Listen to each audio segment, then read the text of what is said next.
Hello, everyone, and welcome to the Centurion Leadership Battalion podcast, your source of accountability, inspiration, and motivation to become your best and reach your fullest potential every day.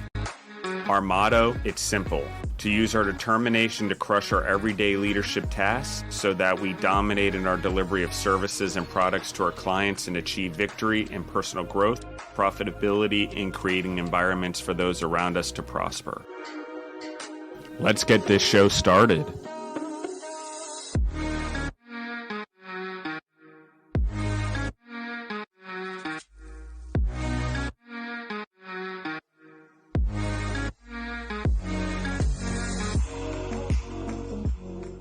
Hello, everyone. Welcome back to the Centurion Leadership Battalion. Obviously, you had the intro. Obviously, I'm Justin Bizzarro. That's Bizzarro. I'm sure everyone knows how to spell it by now. If not, it is Bizzarro. Not quite like the Bizzarro Superman spelling, and not quite like the Bizzarro from Friends spelling.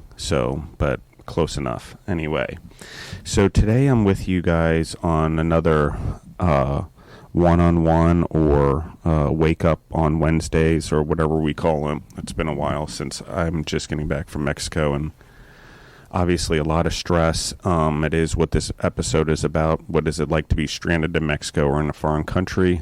I don't want to make it sound like this was some horrible thing. It was stressful. It was horrible in ways, but it wasn't like we didn't have means and we weren't in a nice resort to help us facilitate the problem or the issue or whatever we want to call it. So let's just start here. For the audience that doesn't know or hasn't seen it on Instagram or Facebook, or listen to the previous podcast where we sort of talk about being stranded. But basically, Deborah and I went to Mexico. It was a great resort in Playa del Mars. And the day of the wedding that we were going to, which was our 5th day there, right before the wedding, Deborah tested positive for COVID to try to get back in the United States, so they immediately isolated her. Hazmat suits, cleaned the room, not sure what's going on. Justin still go to the wedding with Maddie and Zoe.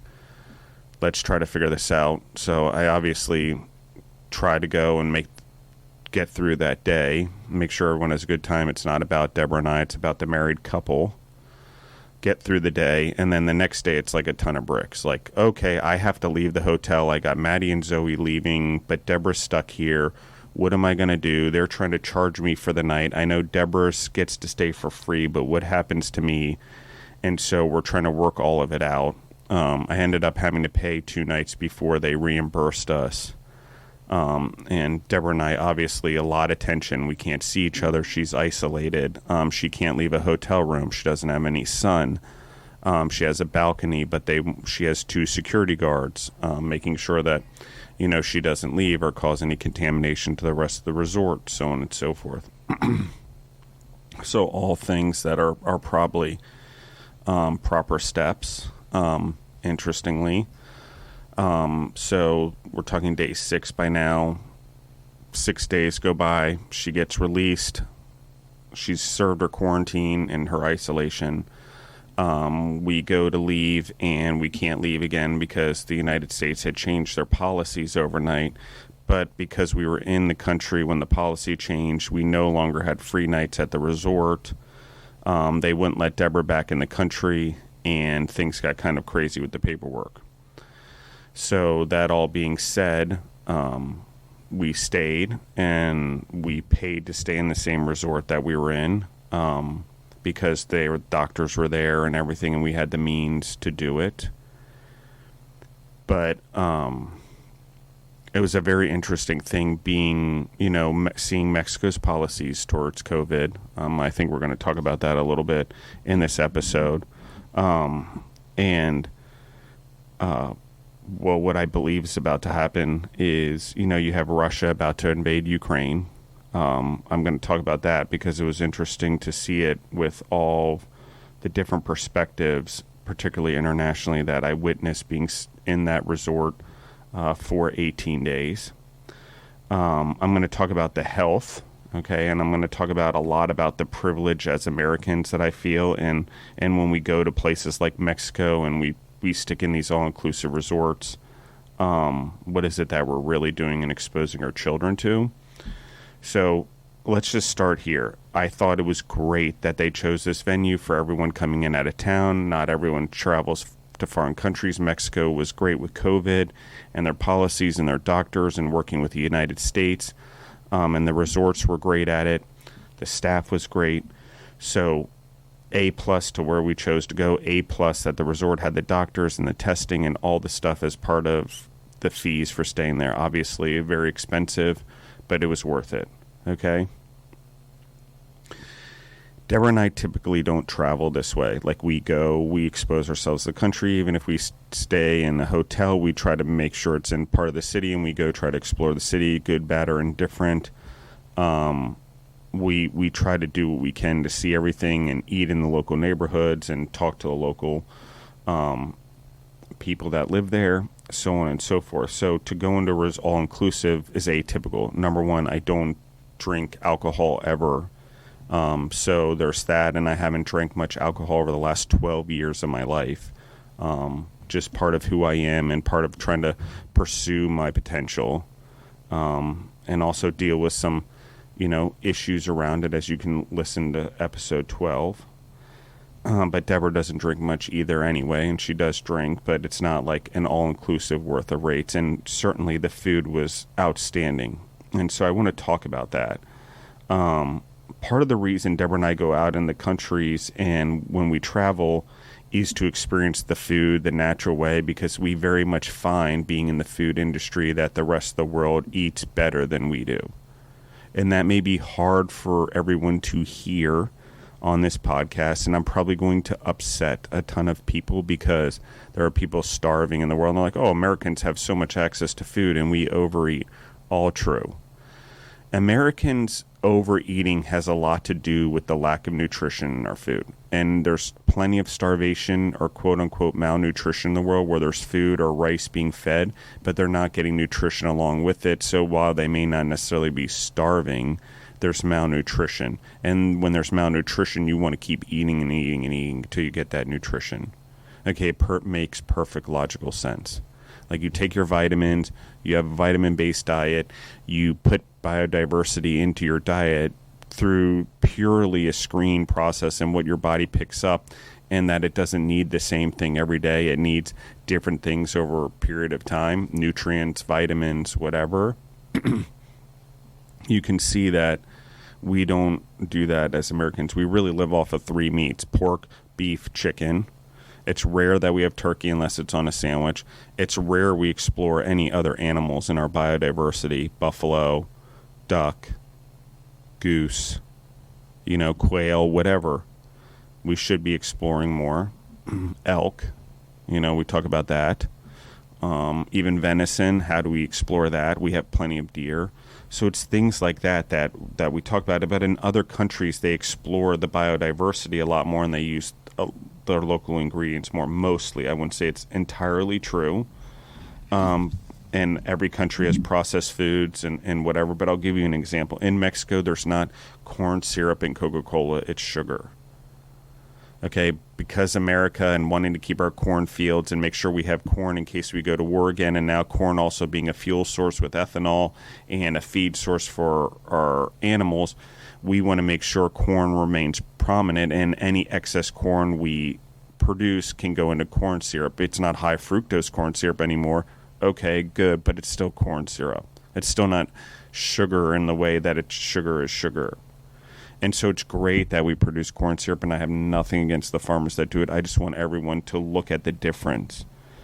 And maybe corn syrup is not the right solution. Maybe there's another plant we can grow instead of corn that can provide some sort of consistency like that, so we're not dependent on foreign trade for sugar, for example, because part of corn syrup is not being dependent on sugar.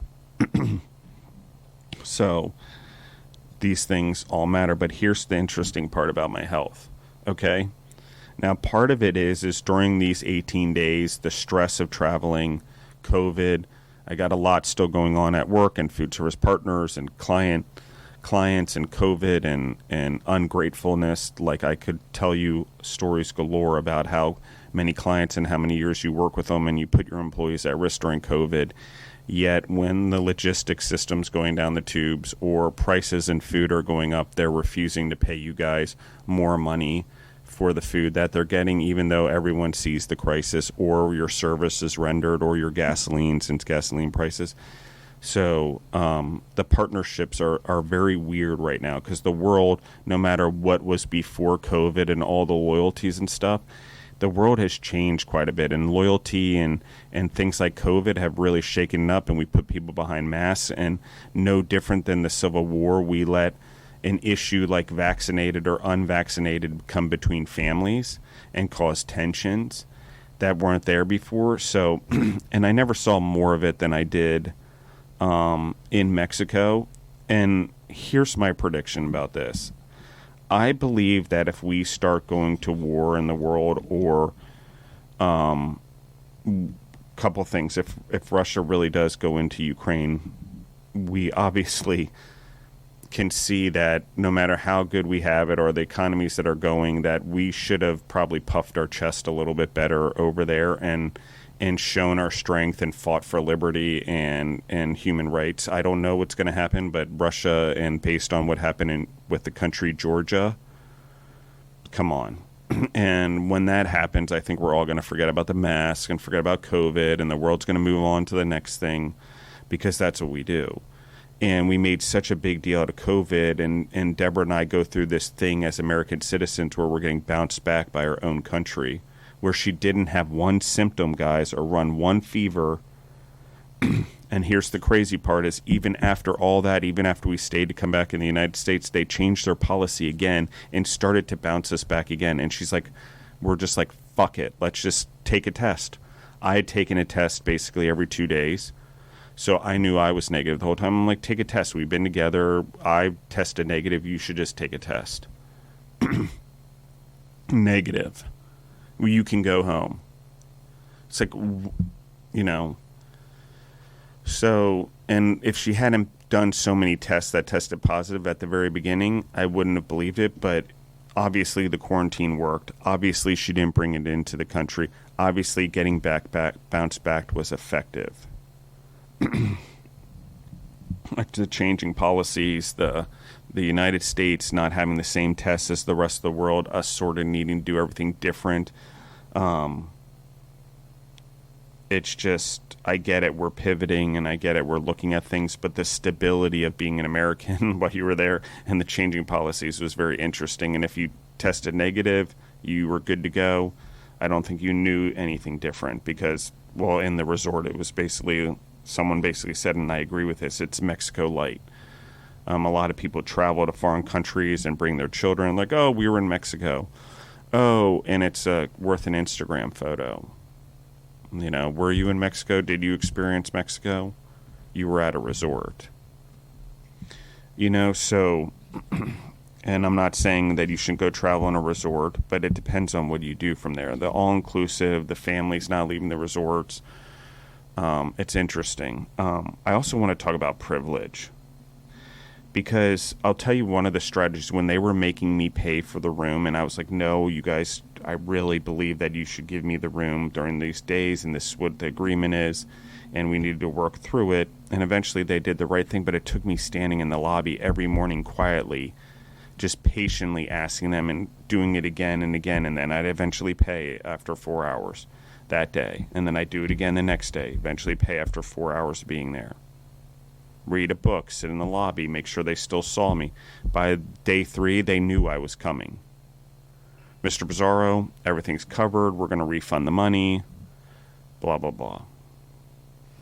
It takes patience, but I saw more Americans, and mind you, you're in Mexico, and there's different charges, and they charge you for things, and you got to be careful how you give out your credit card or what you commit to or how you pay for things. You just have to be smart and consistent. You're not in America anymore. But to lose our minds publicly all the time and yell at people and scream at people, it's a very interesting perspective. And as a person that does raise my voice and scream and is emotional with people at work. I find it interesting that these people are doing their job. It has nothing to do with you. And I understand that you're upset, but what is it that you're modeling? Okay, so here's where the difference lies with me. Is I saw it every time with an American that was having an issue at the front desk during this time, that it wasn't that they yelled or raised their voice or had a problem with what was going on. It's the fact that it turned personal so quickly. The accusations, the strong use of words, the suddenly I'm better than you and I'm talking down to you. And it's very interesting because this is where the Russia thing comes back into play that I'm talking about after being in Mexico and seeing a different side for things, which people are like, it is very interesting that Americans want liberty and they say liberty for all. And you've gone through things like slavery and segregation, and now you're pushing for human rights, yet you don't believe in it enough for the human rights for the whole world. And if you guys are going to stand on such a high moral ground, why isn't it good enough for the whole world? And obviously there's also the point of view that you don't push your ideals on the other people. Agreed. But if someone's being a bully in the world, we can go be a bully to the bully and stand the ground and help countries like the Ukraine by puffing our chest around the border, NATO, no NATO, whatever, however we want to look at it. I know we have these complicated agreements, but we need to puff our chest. We retire weapons every year, military items. We just need to think about a way of making money. We can sell it to some of our NATO partners to help secure our borders. We have military bases over there around Russia for reasons. It's okay for us to put more troops there and start to puff our chest. But we won't do it. And you know why? And you know who knows we won't do it? Putin. He's waiting. He's playing a chess game. He's a long-term chess player. Probably one of the best at this point. And when he stresses the world financially, because companies like Gazprom, which I saw in the World Cup, I've been to Russia, just so everyone knows we were at the World Cup. So my perspective on Russia is that he's been doing this dance and getting public and the world sympathy in order to start taking back the empire that he believes is Russia. And Kiev was the capital and the starting place of the Russian Empire. St. Peter moved it to St. Petersburg. The communists moved it to Moscow. Right, wrong, and different. He believes, they believe they have the right to go there. Here's the other concern, guys, and if we're going to talk about health in the world and we're going to talk about food on this podcast and leadership, Ukraine, just like Stalin knew, is one of the best fertile places to grow food. You've got the climates, you've got the temperatures, you've got the different variations. It grows food. Lots of food grows in the Ukraine. Lots of natural resources in the Ukraine. So if the world is worried about expanding populations, Russia has nothing but land to expand its population on. It just needs more food. And it's got all the natural resources it's selling to the world, and it's got all the wealth. Now it just needs to be able to grow the food. The other thing that we're probably going to see during this time is the long-term economic game and strategy that China plays, which they're already doing during COVID. They're buying up as much of the food chain as possible. We all know what happened to Smithfield, and if you don't know, I would look it up. Smithfield Pork, it's no longer American. And as a person in this business, I can tell you that more and more the Bank of China is getting more and more involved in buying agricultural goods from the United States and exporting to the world and making sure they have their hand in all of food trade around the world. But they're not only doing that, they're also making sure they have their hand in selling it back in the United States or back into countries. So the economic war, the Chinese are doing it the right way. They move minerals and gases and stuff like that on logistics. They also move the food. Those are the two most important things we need. So to start limiting our resources, and we go down these rabbit holes, like if another country that has way more people than us is less environmentally sound than we are, or less regenerative than we are, and we say, oh, we're not going to do that, we're going to get solar panels, but then we allow a billion or however many millions of countries do more damage to the environment with greater population, does not anyone see the math and the imbalance here? If we're going to lead and do the right thing for energy and for things like that, it has to be self-sufficiency. And so to turn stuff over or close down industries without transitioning self-sufficiency in the United States, and when we have plenty of natural resources, or any country that matter. I get it. A lot of European countries, and these countries have to be dependent on these big countries for natural resources because they consume more than they have. That's unfortunate, but it's true. And they have to export services and intellect and financial and whatever to survive. And that's the way the United States is going, just because by nature we're a smaller population than these bigger countries. And while we have the same amount of resources, we're not willing to use them. So, and so a lot of this perspective, it's very interesting when you hear other European countries that are smaller. We ran into Russians and Ukrainians at the resort. So it was interesting to hear the different perspectives, the different perspective of their leaders, well, even democracy or free markets for that matter. The Ukrainians and the Russians knowing that Putin's been strategically trying to find ways to argue his way into Ukraine since he's taken office. So while we're all blindsided, be like, what is going on and why is he about to go to war? There's a lot of the world that has seen this coming. All right. So lastly, I do feel that based on what I've seen in foreign countries, I've heard from other people in foreign countries, and what we hear from the news, or we hear the percentages or what's going on in the countries in terms of mask or no mask, or vaccinated and not vaccinated, we filter it through the lens of whatever country we're in sometimes, or whatever lens we think that country is. It's, we can say, oh, it's a poor country and whatever, so we filter it that way. But the reality is when you don't have much and life is still about hardship and uncomfort and trying to survive and build legacies, and you don't have so much comfort and privilege, you're much more humane in the way you handle society, interestingly.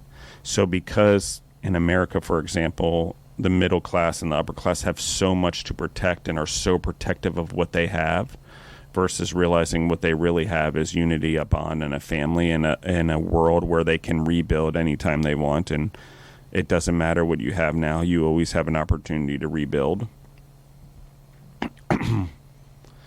That we do it and we control it so much, and we try to protect it at such cost, and our family and our fences and our dogs, that we isolate ourselves and we stop caring, and we stop looking at the world the same way. And yet we'll stop shopping, and we'll kill our economy, and we'll buy foreign goods, and now buy broccoli from China because we don't support our local economy, or we're worried about money.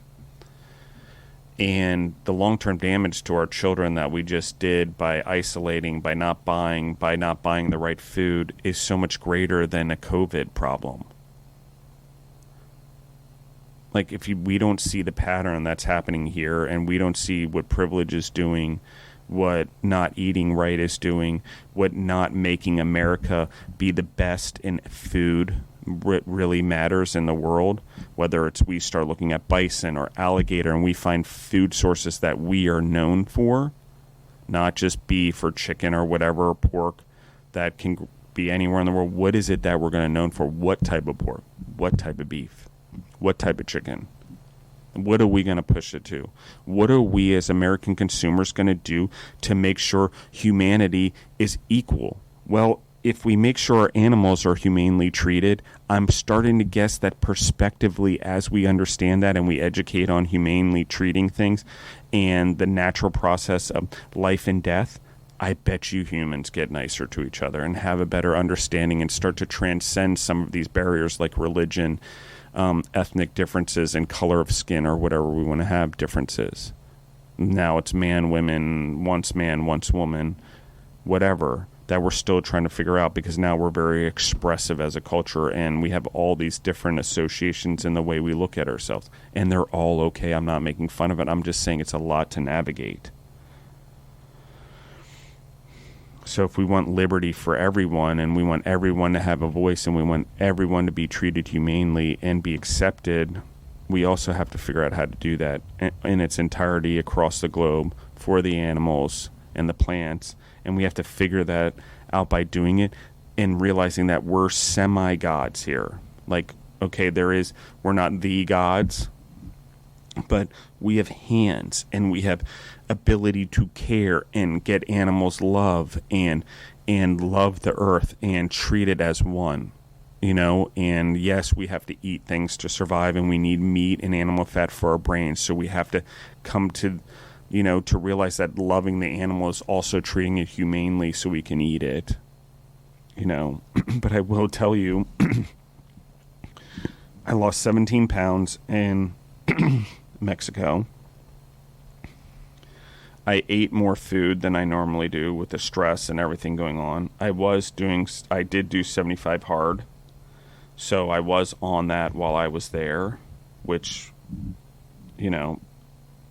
was basically like a way to stabilize me during all the stress and worrying about Deborah and what am I going to do and trying to figure out my day and being moved around the hotel. It was a way that I could keep something consistent. But the food was natural. The food was local. Everything was fresh, even the stuff from the ocean. And so my health improved greatly, interestingly, even amongst all the stress. My skin, and I had more stress than I've ever had before. But, work-wise, I think I have more stress, and with what's going on with Deborah and trying to figure that out, and her and I not agreeing on how we should handle it, made things difficult. I think in the end we came to agree on that we handled it correctly, but it was hard at first. Do I leave? Do I leave her there?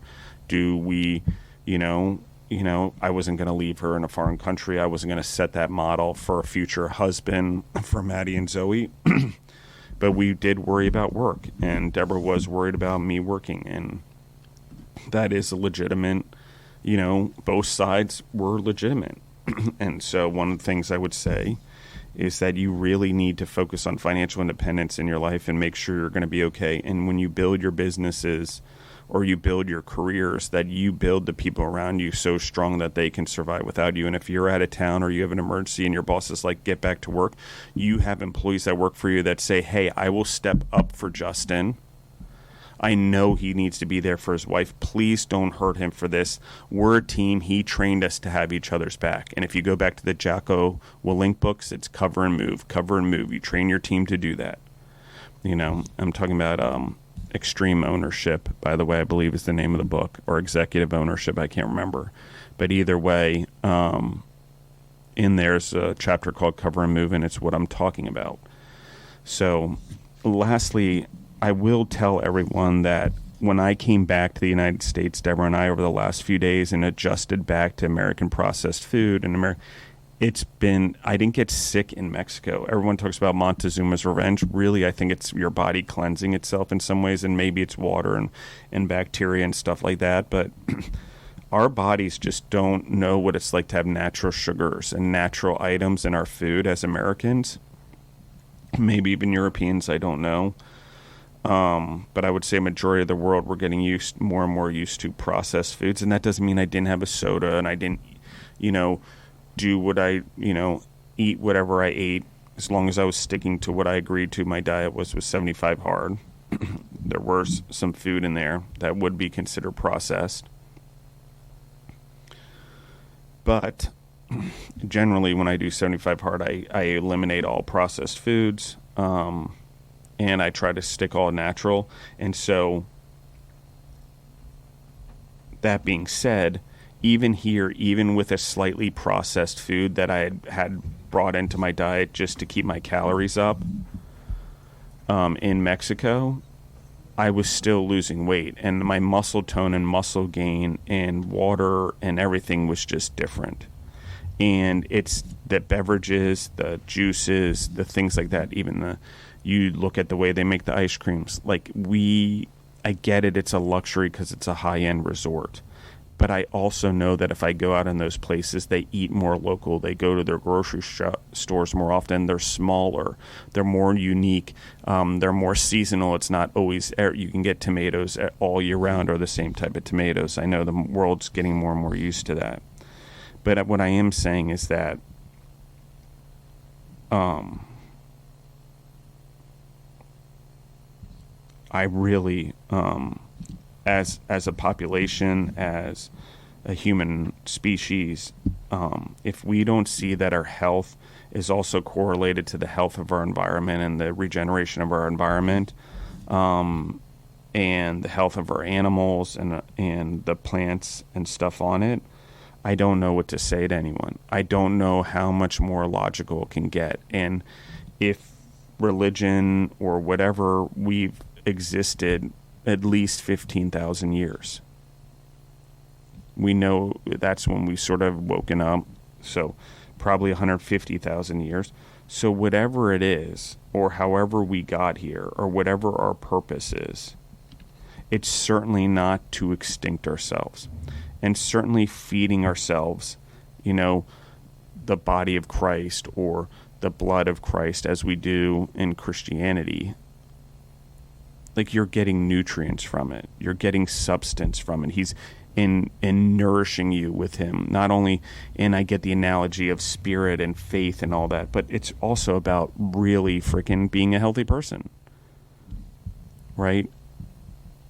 Like, it's our job. Like, we get one chance. We get one chance at this life. So to think that gluttony or eating irresponsibly that ruins the environment is not doing damage, or we're not going to have to answer for it, or we're not, if, for example, you go to heaven, you want to look down and watch your kids and grandchildren and great-grandchildren suffer because you just didn't start shopping the right way. It's going to be the greatest wake-up ever, and everyone wants to talk about being woke up. The greatest wake-up ever, and I can tell you from being in Mexico and the way is eating, is that we as a world realize that we need to support local economies in food. And we need to make it natural, and we need to make it humane, and we need to rotate it and make it full of biodiversity so we can regenerate our plant and sustain the life that we're creating. Ultimately, which is a growing human population of over 7.9 billion people. So, we can consume until we die, or kill everything, or start to cause famine, or have to eat each other, which is probably a possibility. Or we can start to figure this out and actually evolve our species by being healthier, by constantly making our brains healthier, our bodies healthier, and we actually can help evolve our species and our spirituality and our happiness and our legacies. So we go to Mexico to try to get away from all the stress of life, or go to being stranded in a foreign country, and we do all that. But the reality is it isn't an escape.